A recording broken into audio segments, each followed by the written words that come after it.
Hey guys, and welcome back to the Maf Garage. In this episode, we're going to make the Crustida cooler than Fonzie.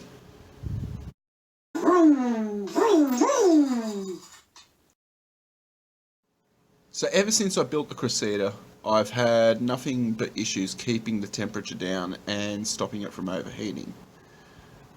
When we first built it, we fitted twin thermofans on the stock radiator, and during the first emissions test, it blew the bottom tank out and ended up failing. Then we went all out and fitted a PWR radiator with a 14-inch solo thermofan and mechanical fan on it. And I don't know whether it was from when we fitted it that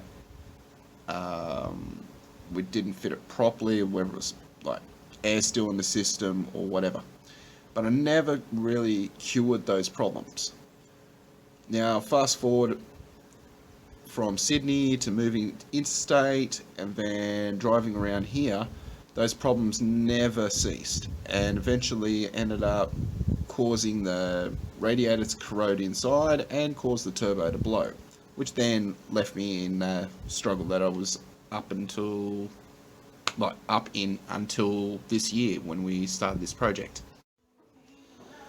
So we just got our first present in for the week.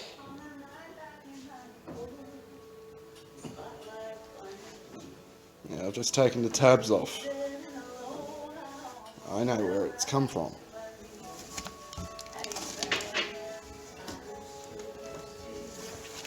See that, ladies and gentlemen? Brand new Fenix Radiator for the Cressy.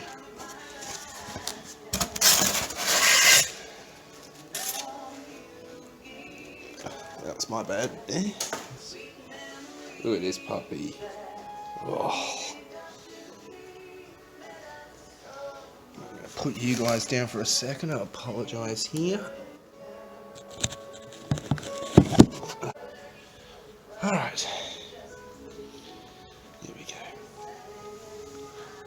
Look at this.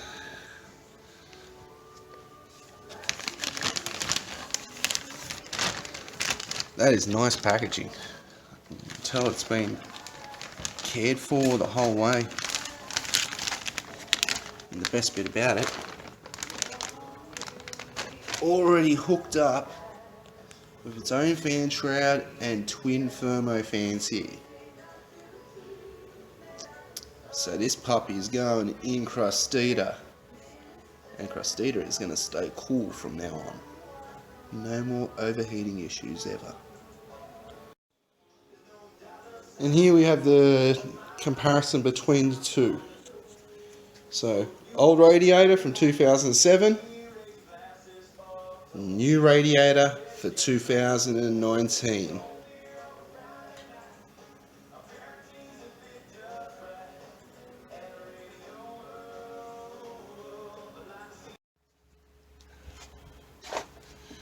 So first things first, we're going to actually reroute the piping. So this has been a faithful servant for so many years. But number one problem is this battery tray right here.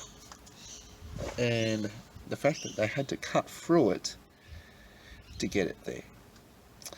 Now, generally that wouldn't be a problem, except it also causes earthing issues, because when you put a battery here, it's resting on the pipe there. And one of the main issues I had was that I kept draining the batteries over the years. And we checked fuse boxes and all the other things, and it wasn't anything to do with that. It was just the fact that I feel that we kept earthing out on that spot and kept draining the battery over the years every time we put a new one in. So we're going to try and reroute this, and we're going to look at what direction to go. Personally for me, I'd like to get over the fan belt here and go a little bit further forward However, we have to worry about this space here for the radiator. So the other side of the problem we have here is on the water pump side. Now I'm going to show you guys with the camera. You can probably see how rusted that is. That looks disgusting. Now, understandably, there is no chance I'm going to flush coolant through a brand new radiator. So we're going to be changing that over. However, I've had to do a little bit of research on this water pump. Now, I'm not 100% sure still. Maybe one of you guys can help me out in the comments.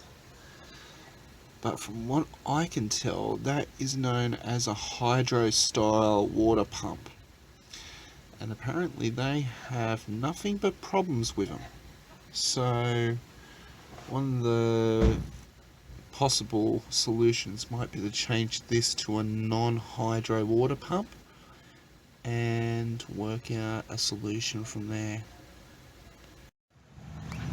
Another day of walking into Super Cheap. Let's see what I get. So what did I pick up? Something to give the Crustida a bit of a sting.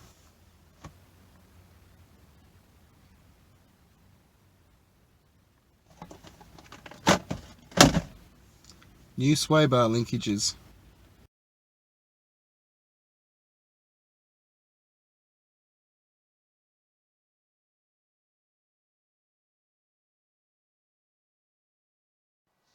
So I'm laying here now on my lounge because my father-in-law and his partner decided to drop the camper on my neck.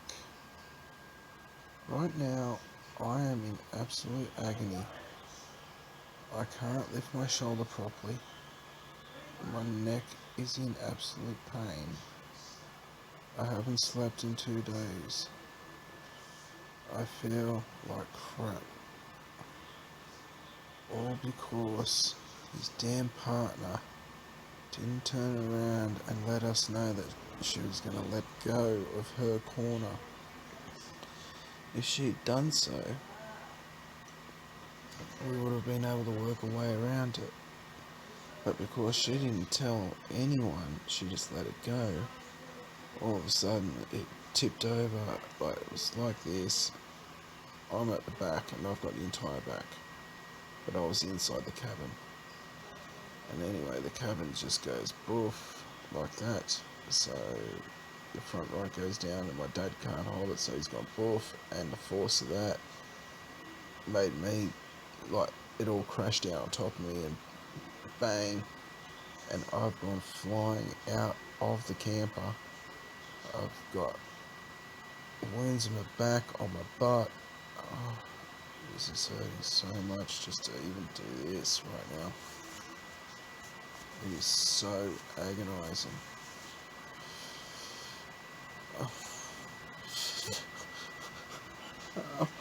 Oh, shit. That's what I mean. It landed right on my neck, right on the back there. So I don't know if you guys can see it, but oh.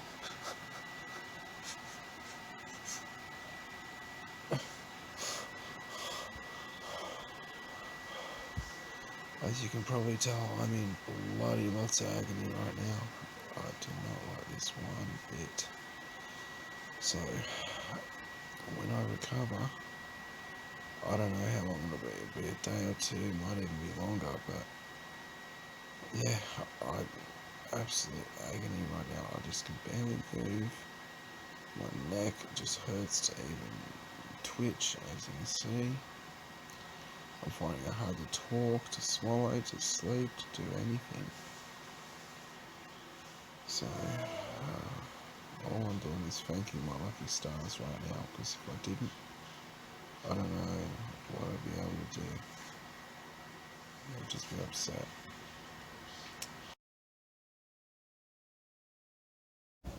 it's Father's Day. And with it being Father's Day, we always give our parents the respect and the love and the adoration that we should be given to them, because they're the ones that raised us and gave us the opportunity to have daughters and sons, and be able to marry their daughters and sons, whatever. But anyway, the point of this video today is to hand my old man a present, and I hope that you guys out there go and do the same thing with your old mans as well.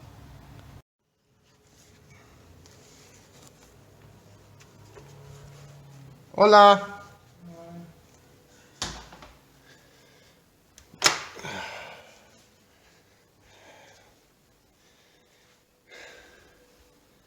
Yeah, there's the bastard camper that almost crushed my neck the other day. Hey, Dad. Yeah. Happy Father's Day. Sorry.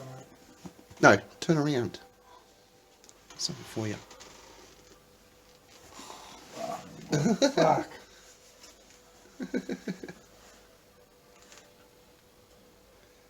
I've been using your tools too much, so I thought I'd replace the set for you.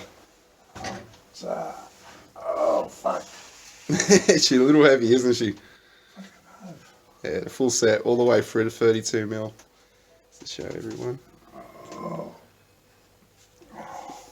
Yeah, gives your arm a workout. But yeah, that's the 25-piece metric set. You can go to Super Cheap and pick it up. Morning guys.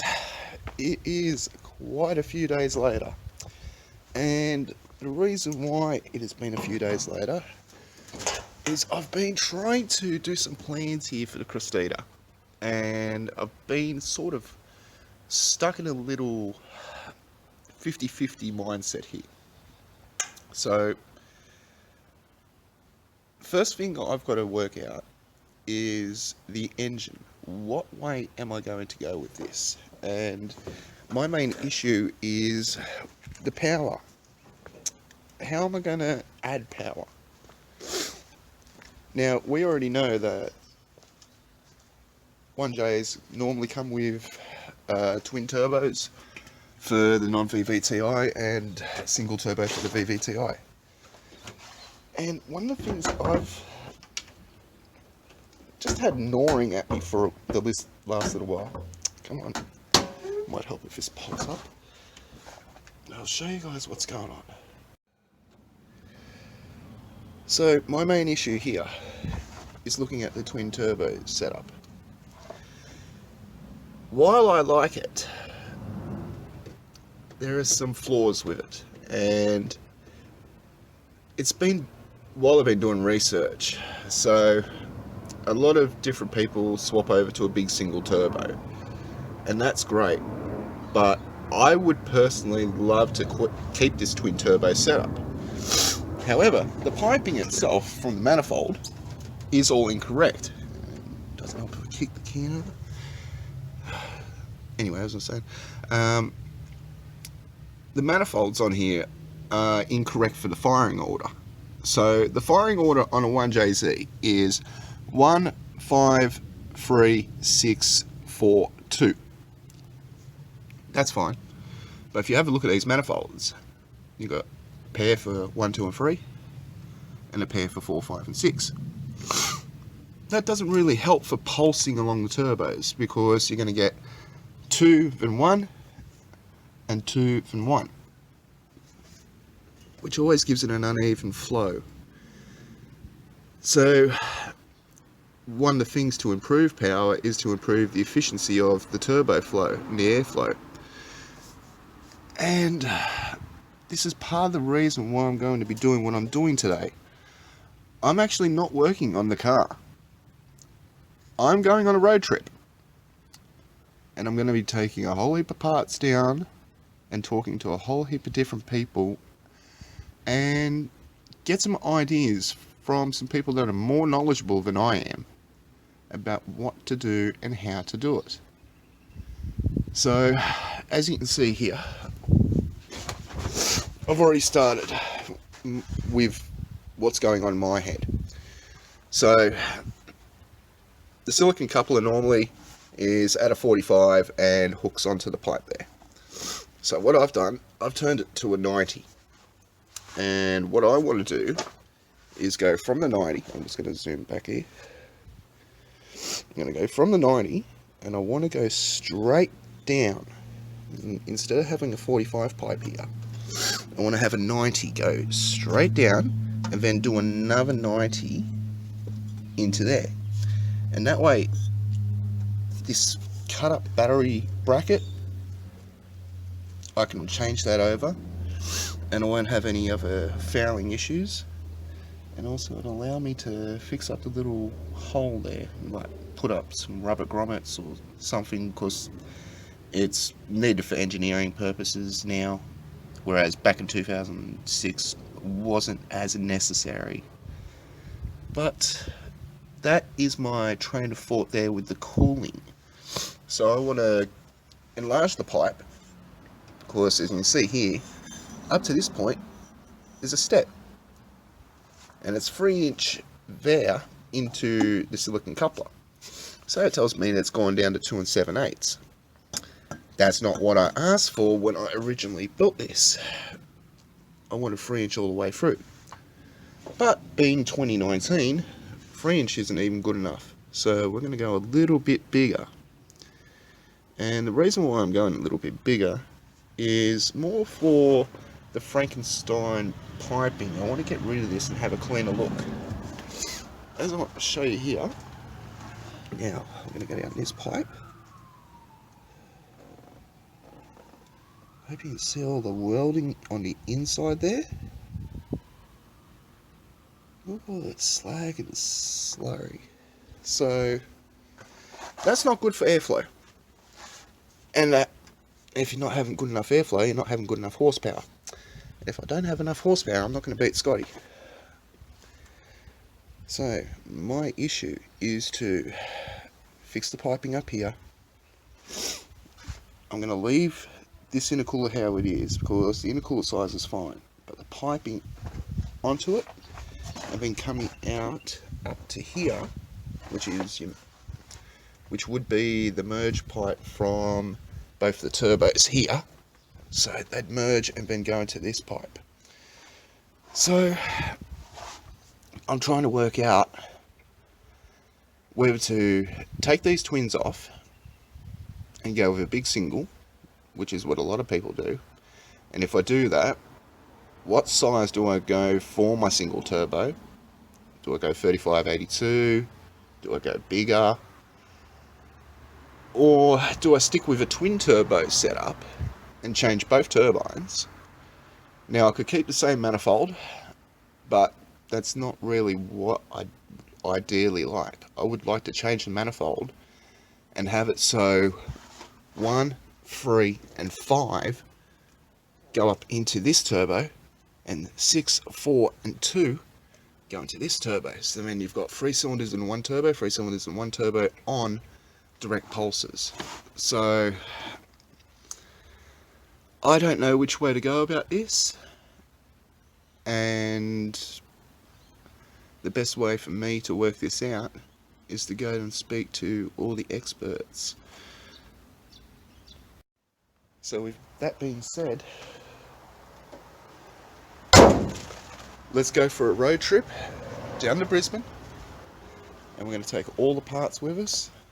I'm going to go pick up a car, and then we'll go down, and this is going to be a 2-day trip. So today will be me travelling down there, and I'm going to see family and that, and then the next day, on day 2, will be me actually seeing the people that I need to see. Now, it might be a couple of surprises along the way. I don't know. Not everything is planned, so sort of how the way I roll. But for the places that I have planned, I will be going in there tomorrow morning and through the day. But let's see if we can get everything all organised and come back a more knowledgeable person and ready to smash this car out left, right and centre. Alright, we're all set, ready to go for this trip to Brisbane, so let's do this. And here we are. So here I am at BHSS, which is a brake manufacturing place. And these guys are the solution to the Crustida's braking problems. Now, I'm going to give you guys a little look over here. We've already got it set up. As you can see, we've got the entire rotor assembly here with the strut. We've got our good old Lenzo wheel there. And what we're going to do, we're going to fit a big 355mm rotor into this puppy. So, go from the smallness to the bigness. And we are going to keep this strut, we're going to upgrade this, and we're going to go from there. Here's a look at the caliper that we'll be playing with. Nice looking 6-piston goodness.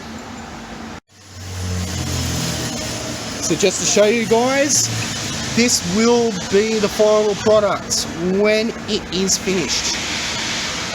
Look at that brake inside the wheel. I can't wait for this to be on Crustida. So now we've paid some money to the boys here, so they're going to get onto the job at hand, and we're going to go on to our next step, which is heading over to Archerfield, and we're going to see the suspension boys. Well, that sucked. I think I've just got hit by a flash for cash as I was checking the GPS. Pissed off at myself for that one. Hopefully it's only 1 point, but even then, it's annoying. This rental car is just creeping up on speed, and I don't know what the hell happens. Every time I'm literally just tapping it, it's jumping 5-10 Ks. So we've just finished being at Fulcrum, and we've dropped off the sway bar and the trailing arm, and we're going to leave them be and do some experimenting and see how we go, and we'll come back here in the near future and see what they do have made up for us. This is going to be completely in their hands, where they have pretty much carte blanche, free reign to try and improve this car in any way, shape or form they can. So fingers crossed that things end up really positive with this.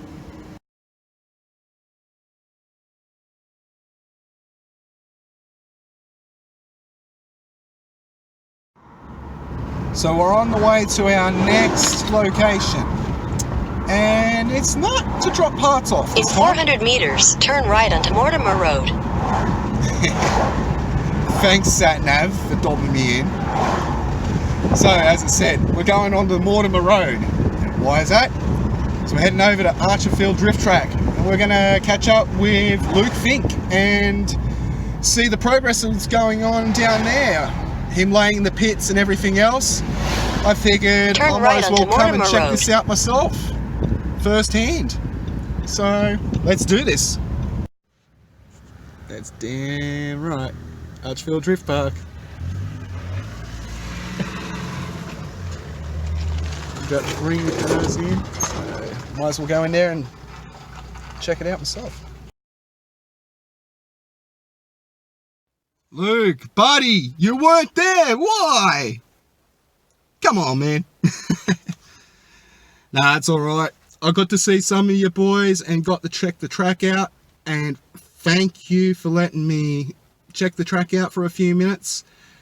Really appreciative of it, personally, and more power to you, man. I hope that you get every success out of this track, because it is top spec. It is really top spec. And if you're from anywhere in Australia and you haven't been to Archerfield Drift Park, do yourselves a favour, book a night out here, check Luke's Facebook page and all the other things.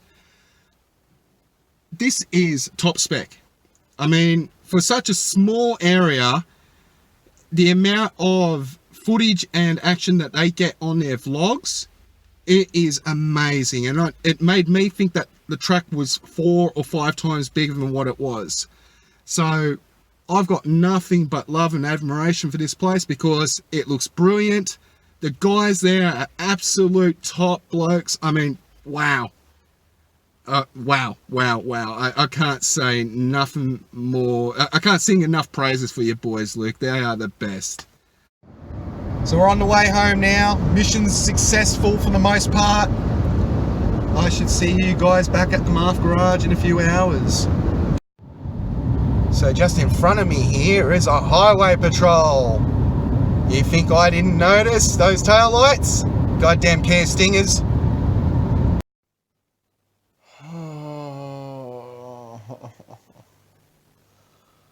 I am buggered.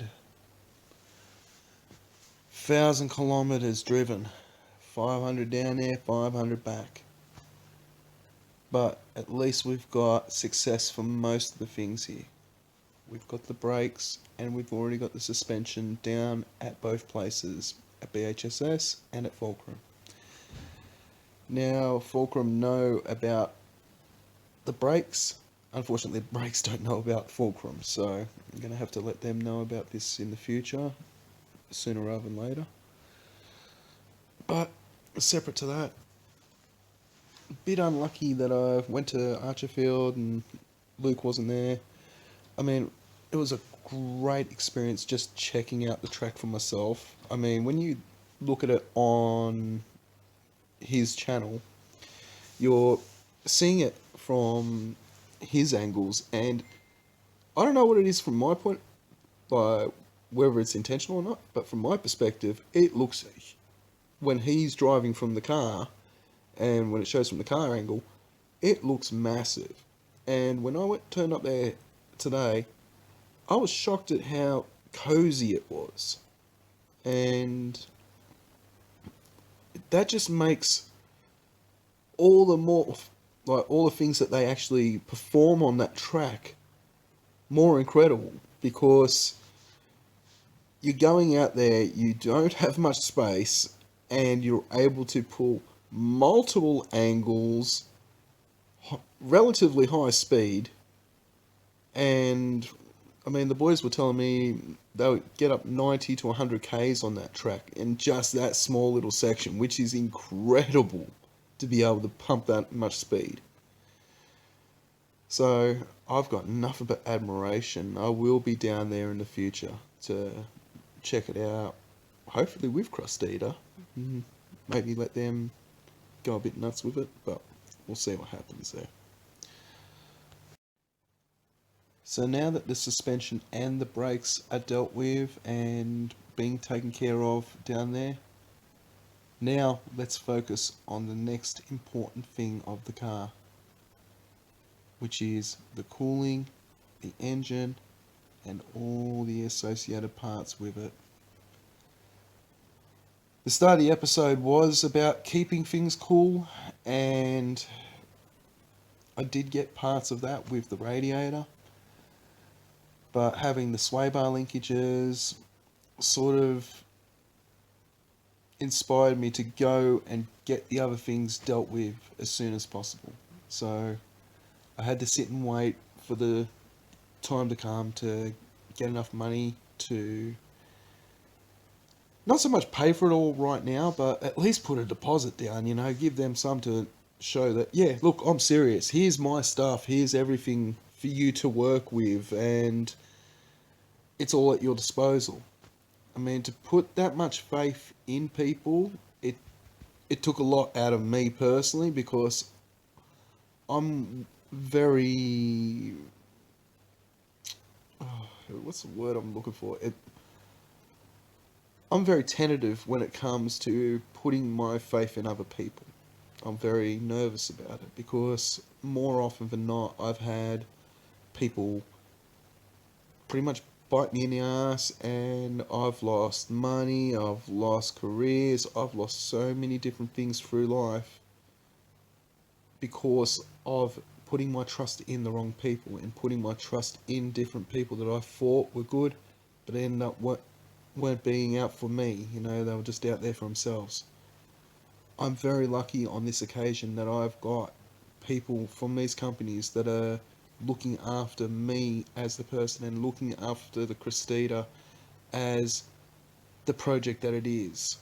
Not some off the street job that's like, oh yeah, we're going to do this.